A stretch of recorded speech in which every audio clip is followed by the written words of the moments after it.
তাদের এই পঙ্গুত্ব বরণের বিনিময়ে আমরা বাংলাদেশে রাজনীতিতে ভবিষ্যতে আর কোনোদিন লুটপাটতন্ত্র এবং সন্ত্রাসবাদের কোনো চিহ্ন আমরা দেখতে চাই না।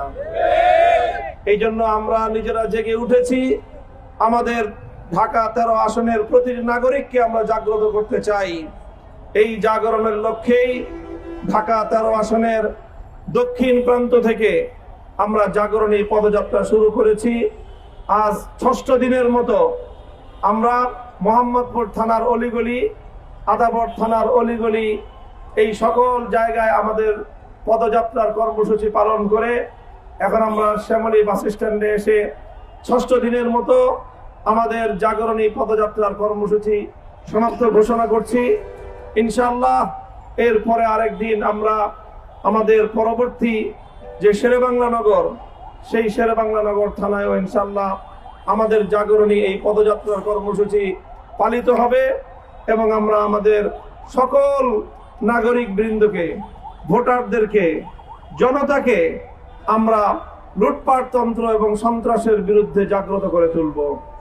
আমরা দেশের নাগরিকরা যদি সোচ্চার হই, আমরা যদি জুলাই যোদ্ধাদের মতো সবাই বুক টান করে রাজপথে দাঁড়িয়ে যাই, ইনশাআল্লাহ সন্ত্রাসীরা তারা এদেশে আর কখনোই তাদের সন্ত্রাসের নখ বসাতে পারবে না।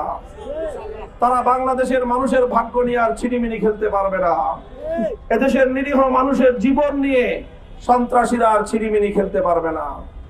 যে সকল রাজনৈতিক প্রতিদ্বন্দ্বী প্রার্থীরা জুলাইয়ের খুনিদেরকে নিয়ে নির্বাচনী ক্যাম্পেইন প্রচার পরিচালনা করছেন অথবা সন্ত্রাসীদেরকে ব্যবহার করে আপনারা 12ই ফেব্রুয়ারি নির্বাচনকে প্রভাবিত করার চেষ্টা করছেন, জনগণকে ভয় দেখিয়ে হুমকি ধমকি দিয়ে নির্বাচনকে আপনারা প্রভাবিত করার যে স্বপ্ন দেখছেন, ইনশাআল্লাহ এবার 13 আসনের মোহাম্মদপুর, আদাবর, শেরেবাংলা নগরের মানুষ তারা সোচ্চার।